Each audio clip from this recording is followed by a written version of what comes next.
धातु और अधातु, जिसका हम पूरा रिवीजन करने वाले हैं। कौन कौन से चैप्टर आने वाले हैं, जो भी चैप्टर आगे हैं उस सबका हम पूरा रिवीजन करेंगे। ठीक है, तो सबसे पहले हम यहाँ पे देखेंगे अपना कि हमारा धातु क्या है, अधातु क्या है, या फिर यानी कि धातु अधातु में कोई भी टॉपिक जो भी हमें इम्पोर्टेंट लगता है या फिर इम्पोर्टेंट है, जो आता है, जो पूछा जाता है, उसके बारे में हम आज इस वीडियो में डिस्कस करेंगे। ठीक है, तो चलिए बिना देर किए हम लोग अपनी पढ़ाई पे ध्यान देते हैं कि आगे भाई, क्योंकि अब आपको 2 महीने में आपको पूरा रिवाइज भी करना है और बोर्ड एग्जाम भी देना है, तो क्यों ना हम वो चीज़ पढ़े जो हमारे लिए ज़रूरी है। ठीक है, तो चलिए हम उस चीज़ों को पढ़ते हैं। तो वो चीज़ है क्या? तो सबसे पहले यहाँ पे देखिए आपका है धातु, यानी कि सबसे पहले हम क्या जानेंगे धातु के बारे में कि धातु क्या होता है।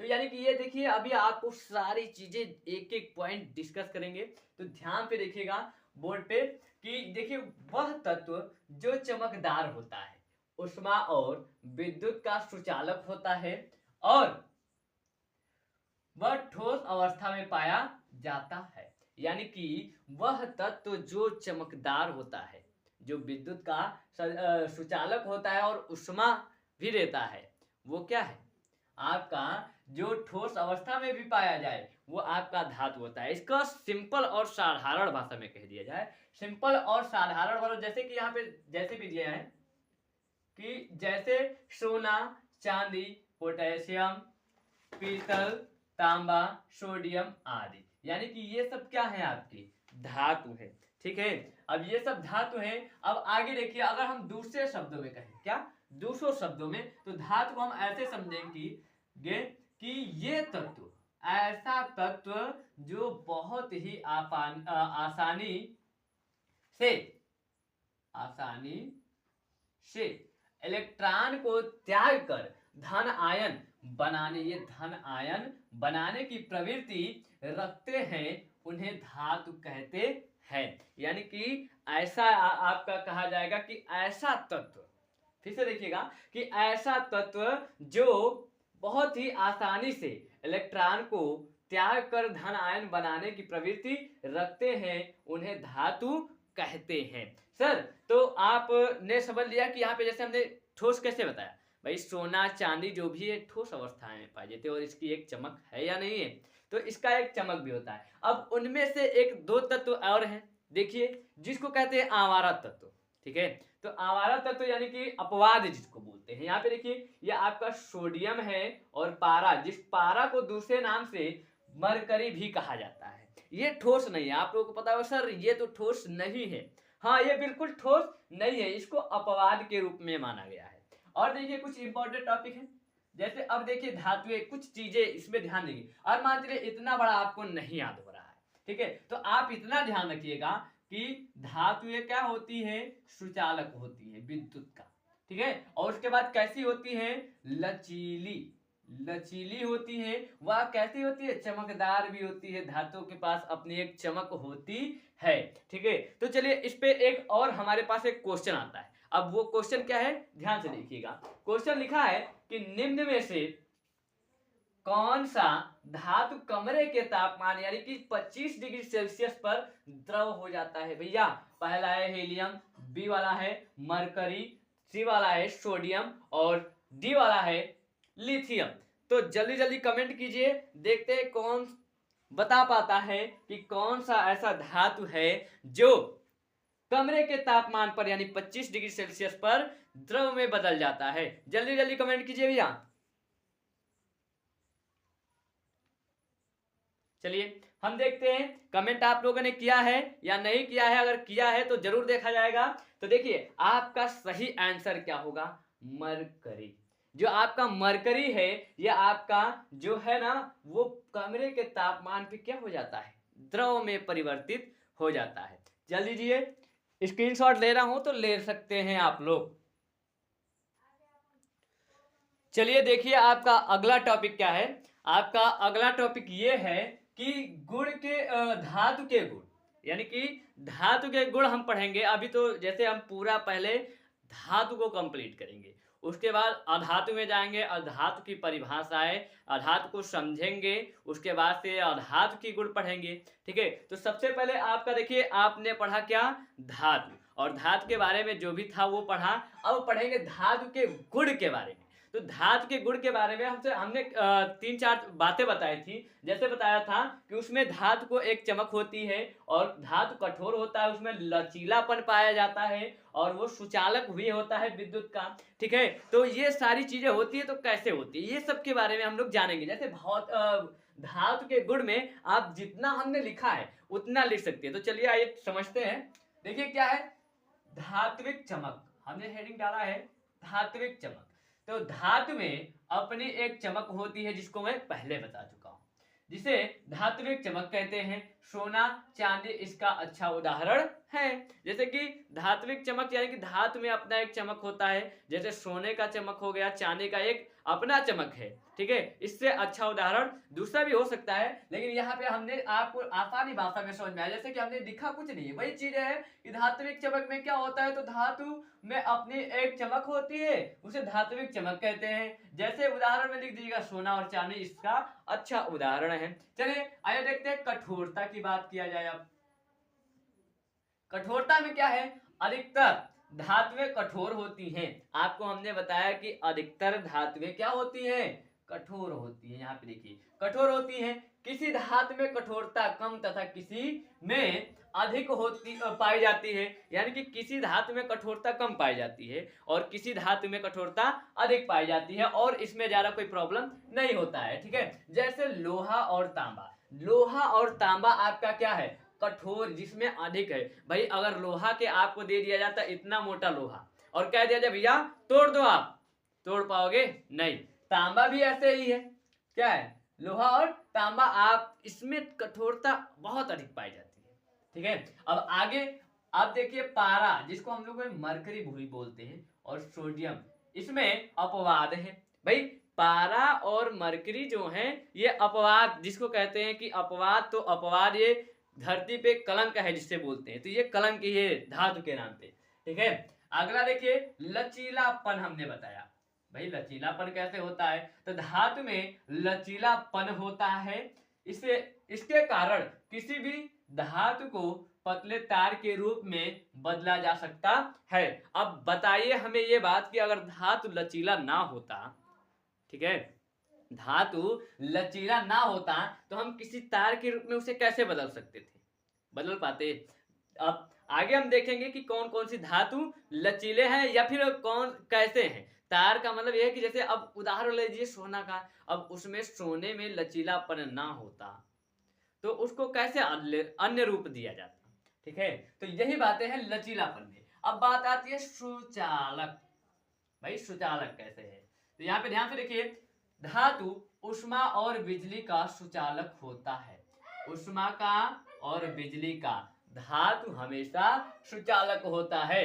ठीक है, इसके सुचालक गुण होने के कारण एल्यूमीनियम और कॉपर का प्रयोग बिजली के तार बनाने में किया जाता है। अब देखिए यहाँ पे एल्यूमिनियम और कॉपर, अब इसमें लचीलापन था और क्या है, ये लचीलापन के साथ साथ बिजली का सुचालक भी है, इसलिए इसका तार बनाया जाता है। ठीक है, अब यहाँ पे आपने क्या किया, कॉपर याद रखिएगा, एल्यूमिनियम और कॉपर है जो इसका बिजली का तार बनाया जाता है। अब साथ में देखिए, अब बात आती है सर ये उष्मा का सुचालक कैसे है, क्यों नहीं भैया, उष्मा का सुचालक कैसे नहीं हो सकता है। उष्मा का सुचालक होने के कारण एल्यूमिनियम और तांबे का प्रयोग खाना पकाने वाले बर्तनों में किया जाता है। अगर खाना पकाने वाले बर्तन में एल्यूमिनियम और तांबे का प्रयोग किया जाता है तो भैया वो जल जाता, अगर वो सुचालक नहीं होता उष्मा में तो वो जल जाता, खत्म।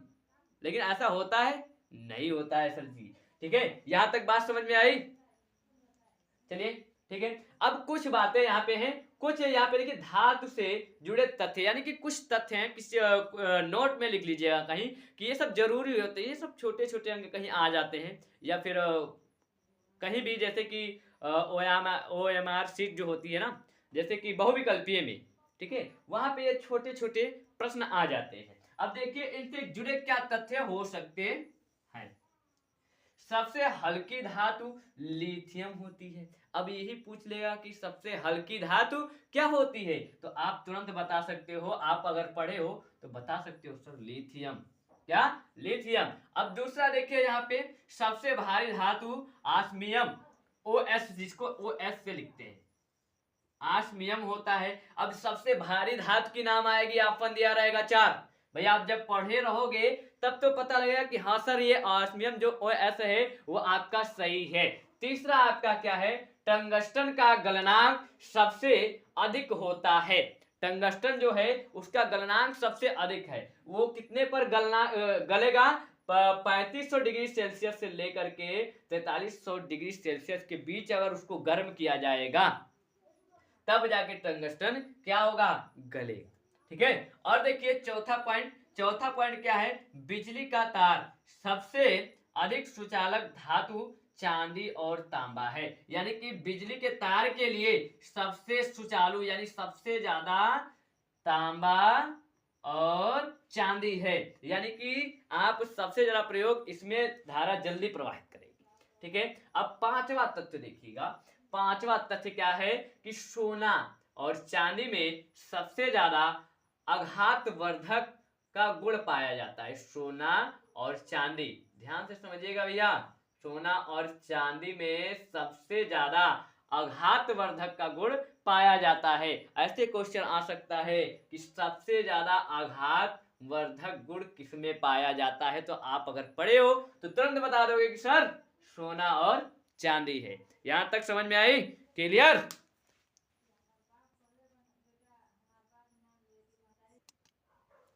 तो देखिए आपका अगला टॉपिक है, अभी तक आप लोगों ने धातु के बारे में पढ़ा। ठीक है। अब हम क्या पढ़ेंगे? अधातु के बारे में, कि अधातु क्या होते हैं। तो सबसे पहले जैसे हमने पढ़ा था कि धातु कैसे होते हैं, धातु की अपनी एक चमक होती है, लेकिन यहाँ पे क्या है, वह तत्व जिसमें चमक नहीं होती है। अधातु सेम उल्टा हो रहा है भैया, ध्यान से समझिएगा। उष्मा और विद्युत का कुचालक होता है और धातु क्या होता था? सुचालक होता था। और उस देखिए धातु जितने भी होंगे सेम धातु के ऑपोजिट होंगे। इसमें देखिए आपकी इसमें कोई चमक नहीं है, और उष्मा और विद्युत का ये कुचालक भी है। और ठोस द्रव गैस, ठोस द्रव गैस तीनों अवस्था में ये पाई जाती है। धातु क्या होती है? ठोस द्रव गैस, ये तीनों अवस्थाओं में पाई जाती है। जैसे उदाहरण देखिए, उदाहरण है हाइड्रोजन, ऑक्सीजन, आयोडीन, कार्बन इत्यादि। ठीक है। अब आगे क्या होता है कि अगर हम दूसरे भाषा में क्या, कि दूसरे भाषा में अगर हमको सिंपली भाषा में लिखना है तो हम कैसे लिखेंगे? तो लिखेंगे धातुएं इलेक्ट्रॉन को ग्रहण करती है। यहाँ पे क्या है? ग्रहण कर रही है। और अधातुएं यहाँ पे इलेक्ट्रॉन ग्रहण कर रही है, और धातुएं क्या करती थी? इलेक्ट्रॉन को त्याग करती थी। ठीक है। और क्या? ऋण आयन, ये क्या बनाते हैं? ऋण आयन बनाते हैं। लचीले की नहीं भंगुर होते हैं। यानी कि ये अधातुएं जो होती हैं ये लचीली नहीं होती है। भंगुर का मतलब होता है कठोरता, यानी कि टूट जाएंगे, बिखर जाएंगे। अगर मान चलिए कोई भी चीज ले रहे हैं तो भंगुर है, यानी कि टूट जाएगा। जैसे खींचोगे या फिर कुछ तानोगे तो ये अधातुएं क्या होंगी? टूट जाएंगी। ठीक है। यहां तक अधातु की टॉपिक समझ में आई? क्लियर?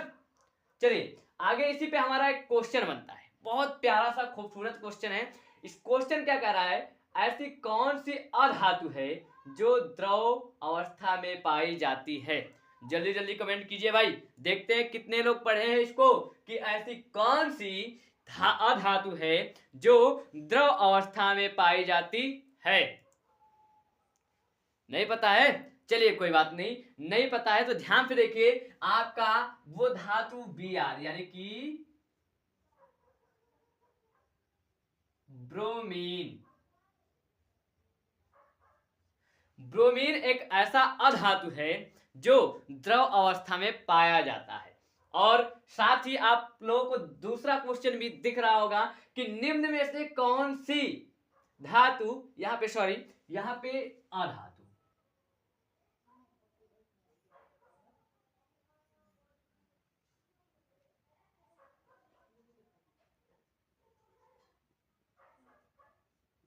निम्न में से कौन सी अधातु है जो चमकीली है? आयोडीन व ग्रेफाइट, कार्बन व नाइट्रोजन, और ग्रेफाइट व लिथियम, या फिर इनमें से कोई नहीं? जल्दी बताइए कौन सा इसमें से होगा। बहुत बच्चे क्या करते हैं, अरे ये सब नहीं समझ में आ रहा है तो सबसे सिंपल एक ऑप्शन रखा है, इनमें से कोई नहीं। भाई नहीं जानते तो क्या कर सकते हैं, एक ऑप्शन टिक करना होता है। तो आप क्या कर दोगे, इनमें से कोई नहीं। आप यही तो सोच रहे हो कि सर अभी आपने बताया कि अधातुएं चमकीली नहीं होती हैं, तो फिर अधातु चमकीली होंगी कैसे? तो देखिए होंगी कैसे, तो आप लोग क्या करोगे, सर इसमें कोई चमकीली नहीं दिखा देती है, इनमें से कोई नहीं, मैं लगा दूंगा। चलिए अब यहां पे इनमें से कोई नहीं जैसे लगाओगे, यहीं पे आपका क्या हो जाएगा, गलत, बिल्कुल गलत हो जाएगा। आपकी आयोडीन और ग्रेफाइट, जो आयोडीन और ग्रेफाइट है, ये एक ऐसी अधातु है जिनकी चमक होती है, यानी कि ये चमकीली होती है। ठीक है, अब आइए आपका अगला टॉपिक। अगला टॉपिक क्या है, धातु व अधातु में अंतर। अक्सर इंपॉर्टेंट क्वेश्चन है, इंपॉर्टेंट क्वेश्चन है, यूपी बोर्ड एग्जाम में पूछा भी जाता है कि धातु और अधातु में अंतर लिखिए। तो कुछ बच्चे उल्टा सीधा पता नहीं क्या लिख के आते हैं। सबसे आसान और सबसे सरल भाषा में आपको लिखना है, धातु में धात्विक चमक। धात्विक चमक का मतलब धातु की एक अपनी चमक होती है। अधातु में क्या है, इसमें चमक का गुण नहीं होता है। और देखिए दूसरा, अक्सर धातु तन्य होते हैं और अधातु क्या होते हैं, तन्य नहीं होते हैं। अब यहाँ पे देखिए धातु में आघात वर्धनीयता का गुण होता है और अधातु में ऐसा होगा नहीं होगा। अगर धातु में आपके आघात वर्धनीयता का गुण पाया जाता है और अधातु में नहीं पाया जाता है। और आगे सबसे मेन और मुख्य पॉइंट ध्यान से समझिएगा, आपके ये क्या है, आपके सेम परिभाषा में से लिया गया है कि धातु इलेक्ट्रॉन का त्याग करते हैं और अधातु इलेक्ट्रॉन को ग्रहण करते हैं। यहां तक टॉपिक में कोई भी प्रॉब्लम हो तुरंत कमेंट बॉक्स में बताइए, कोई दिक्कत? तो देखिए मेरे प्यारे बच्चों, अब हम लोग पढ़ेंगे सक्रियता सारणी के बारे में। किसके बारे में, सक्रियता सारणी के बारे में। सबसे पहले हम ये जानते हैं कि सक्रियता सारणी जो है वो होती क्या है। ठीक है, तो वह श्रेणी, सॉरी यहाँ पे श्रेणी, सारणी नहीं श्रेणी, और सारणी भी कह सकते हैं, ऐसा कोई दिक्कत नहीं है। ठीक है, कि वह श्रेणी जिसमें तत्वों को उनकी क्रियाशीलता के घटते क्रम में रखा जाता है उसे सक्रियता श्रेणी कहते हैं। यानी कि वह श्रेणी है जिसमें तत्वों के उसके घटते क्रम में लिखा जाता है। जैसे कि यहाँ पे 10 बड़ा है, उसके बाद 9, 8, 7, 6, 5, 4, 3, 2, 1, ऐसे, यानी कि घटते क्रम में, ऊपर ये बड़ा है तो उसके घटते क्रम में रखा जाता है, उसे क्या कहा जाता है, सक्रियता श्रेणी। ठीक है, ये आपके समझाने के लिए था। आगे देखिए अब इसका महत्व। और एक बात आप कहोगे कि सर सक्रियता श्रेणी हम कैसे याद करें, कैसे समझें? क्लास 10th तक, यानी कि क्लास 10th तक, भाई 12th में आगे है लेकिन क्लास 10th तक कम है। ठीक है, तो उसको समझने के लिए सक्रियता श्रेणी का एक मैंने टिक बना के रखा है। ठीक है, आप लोगों को वो शॉर्ट्स में मिलेंगे, जो बहुत ही अच्छा ट्रिक है, आप लोग चैनल पे जाकर देख सकते हैं। ठीक है, तो आइए समझते हैं अब कि सक्रियता सारणी तो श्रेणी तो भैया अच्छी बात है, लेकिन सक्रियता श्रेणी का हमारा महत्व क्या है, क्या मतलब है इसका? तो ध्यान पे सुनिएगा, इसका मतलब क्या होता है। जो धातुएं हाइड्रोजन से ऊपर होती है, अम्ल से क्रिया करके हाइड्रोजन को विस्थापित कर देती है। यानी कि देखिए जो अब क्रिया यहाँ पे जो धातुएं हैं वो हाइड्रोजन से ऊपर हैं, अगर वो ऊपर होगा, ठीक है, तो वो क्या करेगा, हाइड्रोजन को विस्थापित कर देगा। अब Zn यहां ले लीजिए, जो जिंक है वो हाइड्रोजन से क्या है भैया, ऊपर है। ठीक है, और यहां अम्ल के साथ लिया गया है। ठीक है, हाइड्रोजन से ऊपर, यानी कि जो ऊपर होगा वो क्या करेगा, हाइड्रोजन को विस्थापित करना, यानी कि वहां से हटा देगा। तो यहाँ पे देखिए क्या रिएक्शन निकल के आ रहा है, Zn के साथ Cl जुड़ जाएगा और इसको यहाँ के स्थान से हटा देगा और ये बेचारे हाइड्रोजन यहाँ पे आके स्थित हो जाते हैं। अब कह दिया कि सर जी चलो ठीक है, आपने ये बात तो समझा दिया, अब ये बताइए हमें कि Cu और HCl में कोई रिएक्शन होगा? आपने लिखा है फिर जी नो रिएक्शन, कोई रिएक्शन नहीं होगा। क्यों नहीं होगा भैया? ठीक है, बात तो आती है क्यों नहीं होगा। तो यहाँ पे ध्यान दीजिए, जो ये हाइड्रोजन है और Cu जो है वो आपके हाइड्रोजन से नीचे है।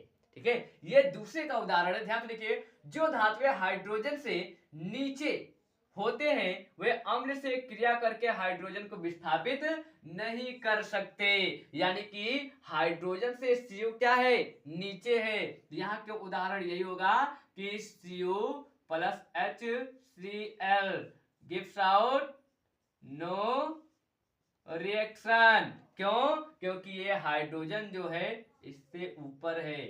अब देखिए हाइड्रोजन यहाँ पे तो बेचारा रो रहा था कि Zn इससे ऊपर है, ठीक है, तो हमको इसने तो हटा दिया भैया। अब ये क्या है, ये इनसे छोटे पड़ रहे हैं, इनसे नीचे क्रम में, तो इनका भैया ये क्या बिगाड़ लेंगे, कुछ नहीं बिगाड़ पाएंगे, इसलिए इसमें कोई रिएक्शन नहीं होने वाला है। चलिए आपका तीसरा टॉपिक देखिए, तीसरा टॉपिक क्या कह रहा है कि जो धातु ऊपर स्थित होते हैं वह अपने से नीचे स्थित धातु को उसके लवण के विलयन में विस्थापित कर देती है। यानी कि जो धातु ऊपर होती है, ठीक है, और वह नीचे अपने नीचे वाली स्थिति, यानी कि ये धातु क्या है, ऊपर है, यही तो होगा। जो धातु नीचे होती है, ऊपर होती है, वो अपने से नीचे धातु को उसके लवण के साथ विस्थापित कर देती है, लवण के साथ ही, यानी कि ये जो है Fe, यहाँ पे तो हाइड्रोजन को उठा के फेंक दिया, यही हुआ ना, फेंक दिया।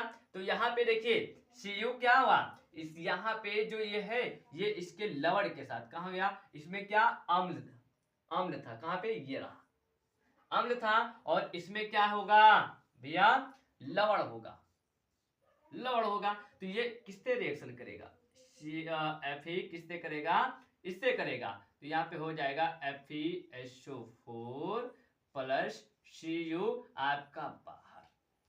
समझ में आ रहा है या नहीं आ रहा है? अगर नहीं भी आ रहा होगा तो तुरंत बताइएगा कि सर जी ये चीजें हमें समझ में नहीं आ रही हैं, ठीक है, कमेंट तुरंत कीजिएगा भैया। अब बात आती है कि सर जी ये Fe और ZnSO4 है, तो क्या ये रिएक्शन हो पाएगा? तो बिल्कुल नहीं, नो रिएक्शन। अब बात आएगी कि सर कैसे नहीं हो पाएगा, भाई सर कैसे नहीं हो पाएगा? तो भैया इसमें लवण की जो ऊपर होती है उसकी बात की गई थी, ये नीचे है, तो सेम जिंक के नीचे ये भी है, इसलिए इनके लवण के साथ कोई रिएक्शन नहीं कर पाएंगे। यहां तक टॉपिक समझने में कोई दिक्कत? अगर दिक्कत होगी तो तुरंत कमेंट बॉक्स में हमें बताते चलिएगा भैया। चलिए देखते हैं अब हम धातु के रासायनिक गुण के बारे में, यानी कि धातु के रासायनिक गुण टॉपिक आता है कि धातु के रासायनिक गुण लिखिए, जिसमें आप 2-3 टॉपिक लिख दोगे आपको भरपूर नंबर मिलेगा, ठीक है। तो रासायनिक गुण कैसे हैं आइए हम समझते हैं एक एक करके। देखिए आपका पहला जो है धातु में ऑक्सीजन से क्रिया, यानी कि धातु की कोई भी धातु अगर उससे ऑक्सीजन से क्रिया कराएंगे तो क्या होगा। तो यहां से देखिए धातु को वायु में दहन कराने पर धातुएं वायु में उपस्थित ऑक्सीजन, यहां ऑक्सीजन की बात होगी क्योंकि हम किससे क्रिया करा रहे हैं, ऑक्सीजन से। तो दहन कहाँ है, दहन कराने पर धातु वायु में उपस्थित ऑक्सीजन से क्रिया करके ऑक्साइड में बदल जाती है, ठीक है। तो उदाहरण के तौर पे हमने क्या लिया है, यानी कि सोडियम और O2 यानी कि ऑक्सीजन। अब ये बना कैसे, चलिए ये बना कैसे, तो हमने क्या किया, इस दोनों का ऑक्सीजन के साथ क्या हुआ, दहन कराया, और दहन कराया तो हमें क्या प्राप्त हुआ, सोडियम ऑक्साइड। हमने क्या बताया, ऑक्साइड बना लेता है अगर कोई चीज, यहाँ पे सोडियम नहीं और कुछ होता, तो जैसे यहाँ पे कॉपर दीजिए, देखिए उदाहरण के तौर पे, ये तो आप समझ गए। अब उदाहरण के तौर पे क्या करेंगे, यहाँ पे हमने कॉपर लिया, ऑक्सीजन से क्या करेंगे, तो आपको यहाँ पे हो जाएगा कॉपर ऑक्साइड। कैसे बनेगा, तो यहाँ पे बनेगा CuO, HUO, और यहाँ एक हम 2 लगा देंगे और 2 यहाँ पे लगा देंगे। अब क्रिया क्या हो गई, बैलेंस हो गई। तो ये क्या हो गया, कॉपर ऑक्साइड, कॉपर ऑक्साइड, ठीक है, ये आपका कॉपर ऑक्साइड हो गया। चलिए अब देखते हैं दूसरा क्या है। दूसरा आपका है धातु की जल से अभिक्रिया, यानी कि किसी भी धातु को जल से अभिक्रिया कराएंगे तो हमें क्या मिलेगा, कैसे क्या प्राप्त होगा। तो यहाँ पे देखिए, धातु के जल के साथ क्रिया करके हाइड्रोजन गैस तथा धातु हाइड्रोक्सी बनता है। यानी कि आपको अगर जल से कोई भी चीज की क्रिया करवा रहे हो तो धातु की, तो आपका हाइड्रोजन गैस, तो तय हाइड्रोजन गैस निकलेगा और क्या होगा, धातु हाइड्रोक्सी, यहाँ पे क्या हो गया, ऑक्साइड हो गया और यहाँ पे हाइड्रोक्सी बन जाएगा। ठीक है, कैसे, देखिए यहाँ पे हमने सोडियम लिया और सोडियम को हमने जल से अभिक्रिया कराया तो आपको क्या प्राप्त हुआ, सोडियम हाइड्रोक्सी, यहाँ पे OH लग गया, हाइड्रोक्सी इधर, सोडियम इधर, यानी कि सोडियम हाइड्रोक्सी आपका मिल गया और जो हाइड्रोजन था वो आपका बाहर निकल आया। ठीक है, अब क्रिया समझ में आ रही है, चलिए ठीक है, समझ में आ रही है। तो यहाँ पे देखिए तीसरा क्या कह रहा है, तीसरा क्या है, धातुओं की तनु अम्लों से क्रिया, धातुओं की तनु अम्लों से क्रिया। तो आइए कराते हैं, देखते हैं क्या मिलता है कि धातुएं तनु अम्ल के साथ क्रिया करके धातु लवण, ये क्या बनाएंगी, लवण और हाइड्रोजन गैस बनाती है। ये क्या बनाएंगी, लवण बनाएंगी। ठीक है, जैसे हमने Fe यानी कि लोहा ले लिया और हाइड्रोक्लोरिक अम्ल ले लिया, क्या ले लिया, हाइड्रोक्लोरिक अम्ल HCl। अब हमने इसका रिएक्शन करवाया तो यहाँ का Fe और यहाँ का Cl बाहर हमने ले लिया। यहाँ पे आपको क्या प्राप्त हुआ, आयरन क्लोराइड, यानी कि लोहा वाला क्लोराइड। ठीक है, यानी भाई यहाँ पे हमने लिखा है लोहा और यहाँ पे आयरन, तो भाई बात एक ही है। ठीक है, तो आपको यहाँ पे क्या प्राप्त हुआ, आयरन क्लोराइड, और यहाँ का जो एक H यानी कि हाइड्रोजन है वो चुपचाप बेचारा बाहर गैस के रूप में निकल आएगा। ठीक है, रिएक्शन समझ में आ रही होंगी क्योंकि मैं पूर्ण मेहनत के साथ आपको बता रहा हूं, कोई दिक्कत हो तो बताते रहिएगा।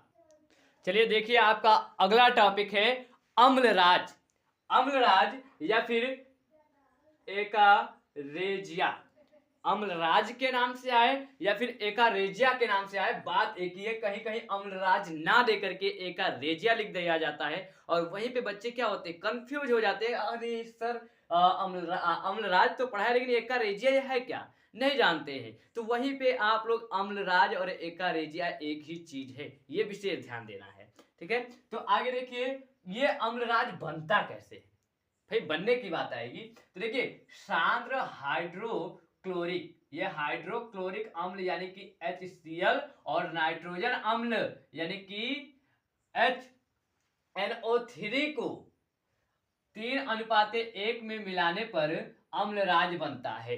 ध्यान से समझिएगा, यानी कि 3:3 मोल क्या लेंगे, हाइड्रोक्लोरिक अम्ल, और 1 मोल क्या होगा आपका नाइट्रोजन अम्ल, यानी कि ये, यानी कि HNO3, 1 मोल ये होगा और तब इसको मिलाने पर क्या मिलेगा, अम्लराज या फिर एकारेजिया। ठीक है, एकारेजिया। अब देखिए इसका अनुपात भी आ जाता है पूछने के लिए, जैसे यहाँ पे क्वेश्चन दिया गया है। अब देखिएगा कि अम्लराज में HNO3 व HCl का अनुपात क्या होगा। तो सर जी आप तुरंत बताओगे कि सर जी अभी आपने बताया 3:1, तुरंत आप इस पे क्या करोगे, 3:1 टिक कर दोगे, तुरंत कर दोगे या नहीं कर दोगे। आप कहोगे कि सर जी आपने अम्लराज के जो आपने अनुपात बताया है वो 3:1 है। तो यहाँ पे भी क्या पूछ रहा है कि अम्लराज में HNO3 व HCl का अनुपात क्या होगा, तुरंत 3:1 कर दोगे। अब यही पे आपका सिस्टम गलत, बिल्कुल गलत हो जाएगा। क्यों और कैसे, तो ध्यान से सुनिए, हमने यहाँ पे किस लिए बताया है। सबसे पहले हाइड्रोक्लोरिक अम्ल है, ठीक है, हाइड्रोक्लोरिक अम्ल है, और हमने अभी बताया हाइड्रोक्लोरिक अम्ल का 3 भाग और नाइट्रोजन अम्ल का 1 भाग, और यहाँ पे पहले क्या दिया गया है, नाइट्रोजन अम्ल यानी कि HNO3 पहले दिया गया है और HCl बाद में दिया गया है। ठीक है। अब ये ध्यान अगर आप नहीं दोगे तो डिस्टर्बेशन हो जाएगी भैया, ये आपका बिल्कुल गलत है। सबसे पहले एक अनुपात रहेगा हाइड्रो HNO3 का और उसके बाद HCl का 3 होगा। अब अगर यही चीजें यहाँ पे लिखा होता HCl और ये HNO3 यहाँ पे लिखा होता तब आप इसे करते तो ये आपका सही होता, लेकिन अभी ये गलत है और ये वाला क्या है, सही है। ठीक है, इस बात को ध्यान दीजिएगा, पेपर में ऐसे ही आप लोग गलत करके आते हो। ठीक है, चलिए अब देखते हैं धातुओं की लवण विलयन से क्रिया कराएंगे तो क्या होगा, यानी कि धातु जो है उसको लवण विलयन से क्रिया कराया जाए तो क्या होगा। बहुत सिंपल है, अभी मैं पहले बता चुका हूं। तो जब कोई अधिक सक्रिय धातु किसी कम सक्रिय धातु के लवण के विलयन से अवक्रिया करता है तो वह सक्रिय धातु को विस्थापित कर देता है, यानी कि जो सक्रिय धातु होते हैं उसको विस्थापित कर देगा। अब देखिए जैसे कि उदाहरण यहाँ पे देखिए लिखा है FeSO4, ठीक है, FeSO4 है तो आपका FeSO4 यहाँ हो जाएगा, FeSO4 हो जाएगा। और यहाँ पे जो सक्रिय धातु Cu है, Cu को क्या कर देगा, विस्थापित कर देगा भैया। सेम ऐसे ये दूसरा भी होगा, ZnSO4 हो जाएगा और Fe कहाँ आ जाएगा, बाहर। भाई रिएक्शन समझ में आ रही है या नहीं समझ में आ रही है, तुरंत बताइएगा। ठीक है, चलिए और भी अगले टॉपिक हैं भाई, पार्ट तो बड़ा है और टॉपिक भी है, तो हर एक टॉपिक आपके लिए इंपॉर्टेंट है। आपका आज का लास्ट टॉपिक है कि धातु और अधातु, यानी कि जो धातु होते हैं और अधातु आपस में क्रिया कैसे करते हैं। ठीक है, तो आपका ये लास्ट टॉपिक हम पढ़ेंगे, धातु और अधातु क्रिया आपस में कैसे करते हैं और एक आणिक यौगिक। ठीक है, तो आणिक यौगिक तो हम बाद में समझेंगे, सबसे पहले समझते हैं कि धातु होते हैं और जो अधातु होते हैं आपस में क्रिया कैसे करते हैं। तो यहाँ पे ध्यान से देखिएगा कि धातु इलेक्ट्रॉन का त्याग व अधातु इलेक्ट्रॉन को ग्रहण करके यौगिक का निर्माण करते हैं। अब इसको समझने के लिए एक बात और समझिएगा, क्या समझिएगा कि यहाँ पे देखिए ये Na, ये अंकल क्या है, अंकल जी, और यहाँ पे Cl के कौन है, आंटी जी,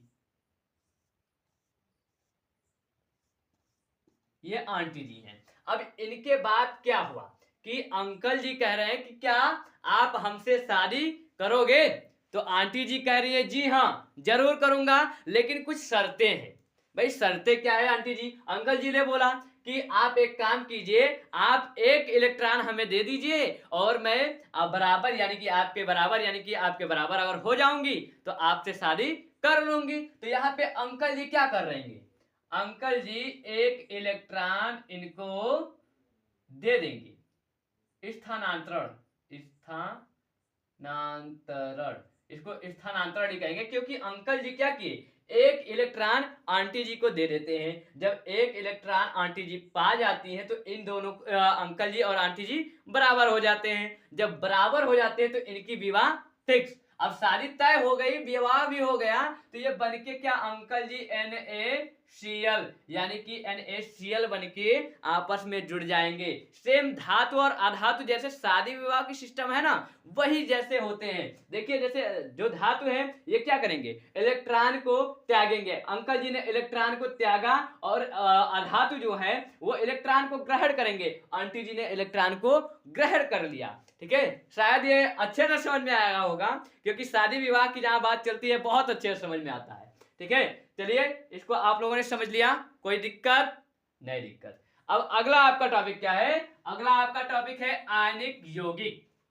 भाई आयनिक यौगिक क्या है, ठीक है, तो आयनिक यौगिक के बारे में ध्यान दीजिएगा, जैसे आपने धातु और अधातु के बारे में पढ़ा सेम इसी पे ये टॉपिक है। कैसे है, वह यौगिक जो इलेक्ट्रॉन के स्थानांतरण का मतलब होता है कि त्याग करना यानी देना दूसरे को, ठीक है, से बनता है, आयनिक यौगिक कहलाता है। अब देखिए यहाँ पे फिर वही अंकल आंटी दिख रहे हैं, आपको दिख रहे हैं ना, वही है Na अंकल और Cl आंटी। अब यहाँ पे क्या है, Cl यानी कि आंटी के पास एक इलेक्ट्रॉन कम है और अंकल ने एक इलेक्ट्रॉन दे दिया यहाँ पे Na, और यहाँ एक बॉन्ड बन गया Cl, यानी कि इसी को क्या कहेंगे, आयनिक यौगिक।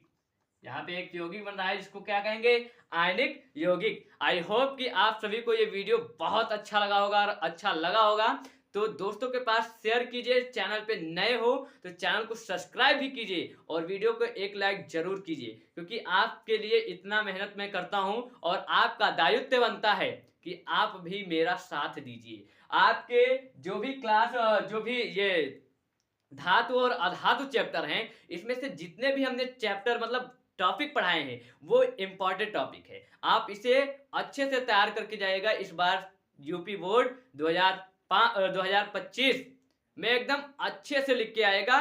पास होने से कोई नहीं रोक सकता है। और यहाँ पास होने की अलग की बात है, जो बच्चे कुछ नहीं जानते वो पास हो जाएंगे और जो जानते हैं वो अच्छे नंबर लेके आएंगे। ठीक है, तो लाइक शेयर करते रहिएगा। और आपको अगला चैप्टर जो है उसका मोस्ट इंपॉर्टेंट टॉपिक मैं आपको कल दे सकता हूं। ठीक है, बहुत बहुत धन्यवाद आप लोगों का।